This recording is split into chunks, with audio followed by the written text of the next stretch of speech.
نحمده ونصلي على رسوله الکریم۔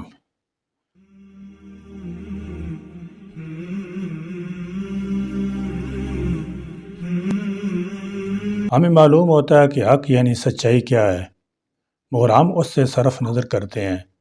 ہم اعتراف کرتے ہیں کہ حقیقت اٹل ہوتی ہے، لیکن بہت سے مواقع پر اس سے چشم پوشی کے مرتکب ہوتے ہیں۔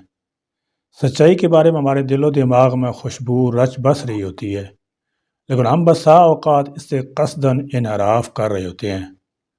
ہماری اس کوتاہی کی بظاہر دو وجوہ ہیں۔ ایک یہ کہ ہم پہ حقیقت پوری طرح اشکار نہیں ہوتی اور ہم ابہام و تشکیک اور شش و پنج کے مخمصے سے باہر نکلنے کی سعی نہیں کر پاتے۔ دوسری وجہ بے یقینی کی کیفیت اور نتائج و عواقب سے لا علمی ہے، جو ہمیں حق سے اغماض برتنے پر میل کر دیتی ہے۔ جس طرح چمکتی دمکتی دھوپ اور سورج کی تمازت دن کے یقین کو اظہر من الشمس بنا دیتی ہے، یا سورج ڈھلنے کے بعد چاروں طرف پھیلتا اندھیرا شب و تار کے وجود کو مان لینے میں معاون ہوتا ہے۔ اسی طرح واضح طور پر دکھائی دیتی یا جسم و جاں کو محسوس ہوتی چیز کو تسلیم کرنے میں کوئی عذر مانے نہیں ہوتا۔ مثلا دکھائی دیتی بارش ہو تو سب یہی کہتے ہیں کہ باران رحمت برس رہی ہے، جبکہ اس حقیقت کو تسلیم نہ کرنے والا دیوانہ یا عقل کا اندھا کہلائے گا۔ اور اس طرح ہر شخص محسوس ہوتی شدید سردی گرمی کے حوالے موسمی کیفیت کو سخت سردی اور سخت گرمی سے ہی تعبیر کرے گا، جبکہ اس کے برعکس رائے دینے والا ذہنی بیمار متصور ہوگا۔ ہمارا پیارا دین ان مثالوں سے ماورا بھی ہے اور یقین و ایمان کا متقاضی بھی ہے۔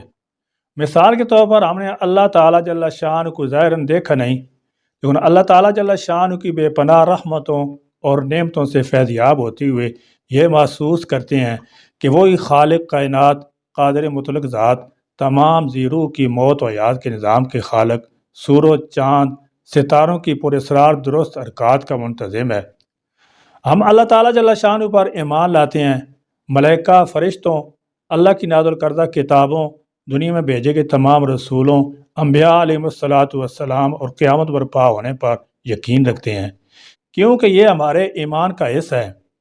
یہ بات ہی برحق ہے کہ روز قیامت ہمیں دوبارہ زندہ کیا جائے گا اور ہمیں زندگی میں کیے گئے اعمال و افعال کا حساب دینا ہوگا۔ دین اسلام اور ایمان کی حدود قیود کے مطابق زندگی گزارنے والوں کے لیے بہشت میں اللہ کی بے پایاں نعمتوں اور آسائشات والی جاویداں زندگی ملے گی، اور دنیا میں احکامات الہی سے سرتابی اور گناہوں کی لذتوں میں مشغول رہنے والوں کو جہنم رسید کیا جائے گا۔ ہم ان تمام معاملات پر یقین رکھتے ہیں اور ان کے سچا ہونے کی گواہی دیتے ہیں۔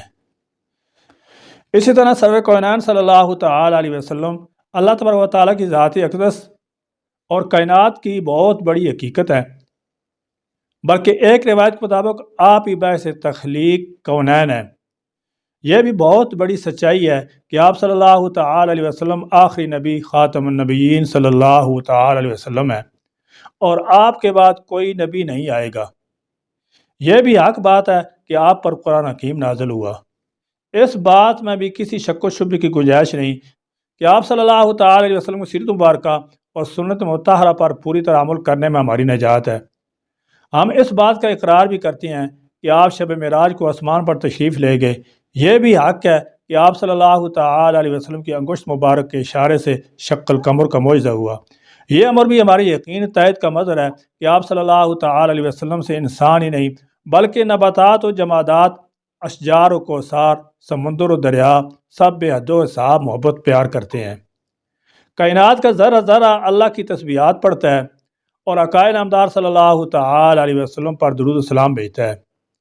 انسان، حیوان، جنات، ملائکہ ہر دم حضور پاک کی مدح و ثنا میں مشغول رہتے ہیں، اور ہم یہ بھی اعتراف کرتے ہیں کہ آپ کے تمام صحابہ کرام اور صحابیات رضی اللہ تعالی عنہم آپ سے دلی محبت اور الفت رکھتے تھے، اور وہ ہر دم آپ صلی اللہ تعالی علیہ وسلم پر اپنی جان قربان کرنے کے لیے تیار رہتے تھے۔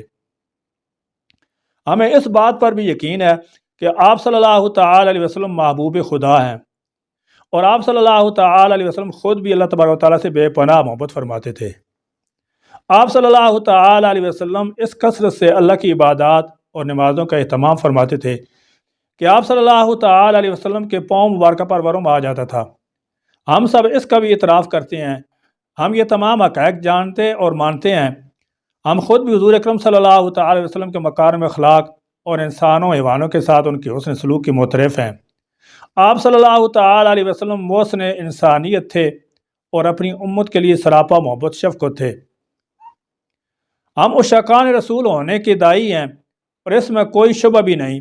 ہم حضور اکرم صلی اللہ تعالی علیہ وسلم سے محبت و عقیدت کے تقاضے کے تحت ہر آن اپنی جان و مال کی قربانی دینے کو اپنی خوش قسمتی سمجھتے ہیں۔ ایسا ہونا بھی چاہیے، مگر امر استجاب یہ ہے کہ عملی زندگی میں ہم سے زیادہ تر ایسے افعال سرزد ہو جاتے ہیں جو سرکار دو عالم صلی اللہ تعالی علیہ وسلم کی تعلیمات کے منافی ہوتے ہیں۔